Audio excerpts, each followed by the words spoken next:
வணக்கம். திருப்பொற்சுனம் சேனலுக்கு உங்களை பக்தியோடு அழைக்கிறேன். இந்த பதிவுல கீர்த்தி திருவுகழ்ந்து தொடர்ச்சியா சில பாடல்களை நம்ம படிக்கலாம். மெய் காட்டிட்டு வேண்டரு கொண்டு தக்கான் ஒருவனாகிய தன்மையும் ஓரியூரில் உகந்தினிது அருளி பாரிரும் பாலகனாகிய பரிசும் பாண்டூர் தன்னில் ஈண்ட இருந்தும். இதோட விளக்கம், பாண்டிய மன்னன் ஒருத்தருக்கு சௌந்தர சாமந்தன் என்றவர் சேனை படை தளபதியா இருந்தாரு. அவர் ஒரு சிறந்த சிவபக்தன். அதே காலத்துல சேதிராயன் என்ற ஒருத்தர் வேடவ தலைவரா இருந்தாரு. அந்த வேடவ தலைவர் பாண்டிய நாட்டின் மீது படை தொடுக்க இருக்கிறதா செய்தி பாண்டிய மன்னன் காது கேட்டுச்சு. உடனே பாண்டிய மன்னனும் சேனை தளபதியை கூப்பிட்டு சொல்றாரு, இது மாதிரி நம்மளுடைய சேனை படைகளை எல்லாம் பலப்படுத்தி தயார்படுத்தி வைப்பா, பெரும் படையா ரெடி பண்ணி வைங்க அப்படின்னு சொல்லி அதுக்கு தேவையான நிதியை கொடுக்குறாரு.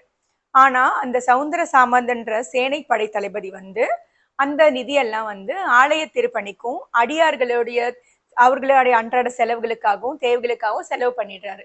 இதை கேள்விப்பட்ட பாண்டிய மன்னன் ரொம்ப கோவப்பட்டு, நாளைக்குள்ள நீ எல்லா படைகளையும் அணி திரட்டி வைக்கணும், அதையெல்லாம் நான் பார்க்கணும்னு சொல்லி கட்டளையிட்டு போயிட்டாரு.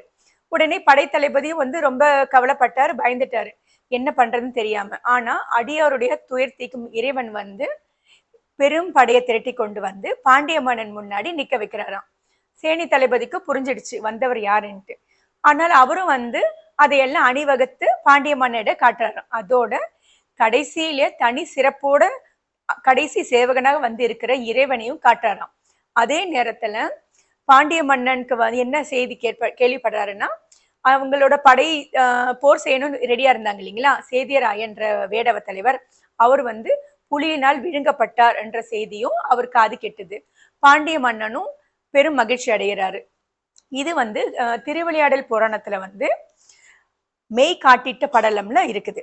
அதுக்கப்புறம் தந்தையின் சொல்லை கேட்டு நடந்த ஒரு சைவ மறையனுடைய மகள் ஒரு வைணவ பிரம்மச்சாரிக்கு வாழ்க்கைப்பட்டாங்களாம். ஆனா அவங்களுடைய வாழ்க்கை ரொம்ப பொலிவா இல்லையா. அவங்க ஒரு வனப்பில்லாம ஒரு சுமாரான வாழ்க்கையில தான் அவங்க இருந்திருக்காங்க. அவங்க ஒரு சிவபக்தை தான். ஒரு நாள் அந்த பெண்ணோட குடும்பத்துல இருக்கிறவங்க எல்லாருமே ஒரு திருமணத்துக்கு போயிருக்காங்க. அந்த நேரத்துல இறைவன் இவளுடைய சிவபக்தியை எல்லாரும் தெரியப்படுத்துறதுக்காக ஒரு விருத்தனா பிச்சை கேட்கிறாராம். விருத்தனா வயசானவரா அந்த அம்மாவும் சாப்பாடு கொடுத்திருக்காங்க. அவர் சாப்பிட்ட பிறகு குமாரனா காட்சி கொடுத்தாராம். அவங்க மாமியார் குடும்பத்தில எல்லாம் திருமணத்துக்கு போயிருந்தாங்க இல்லையா, அவங்களாம் வந்தப்போ அவர் பாலனா காட்சி கொடுத்தாராம். இது திருவிளையாடல் புராணத்துல விருத்த குமார பாலனாகிய படலம்ல வருது. அடுத்த பாடல், தேவூர் தென்பால் திகழ்தரு தீவிர் கோவார் கோலம் கொண்ட கொள்கையும் தேனமர் சோலை திருவாரூரில் ஞானந்தன்னை நல்கிய நன்மையும்.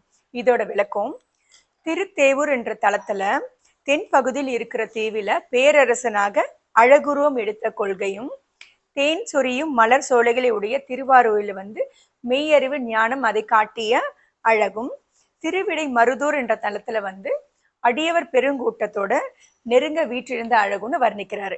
அடுத்த பாடல், படிம பாதம் வைத்த அப்பரிசும் ஏகம் பத்தில் இயல்பாயிருந்து பாகம் பெண்ணோடாயின பரிசும் திருவாஞ்சியில் சீர்பெற இருந்து மறுவார் குழலியோடு மகிழ்ந்த வண்ணமும். இதோட விளக்கம், பார்வதி தேவி திருவேங்கம்பம் சொல்லப்படுற காஞ்சி மாநகரத்தில் கம்பை ஆற்றங்கரையிலிருந்து மணலால் பிரதிஷ்டை பண்ண சிவலிங்கத்தை வழிபட்டு கொண்டிருந்தாங்களாம். அந்த நேரத்துல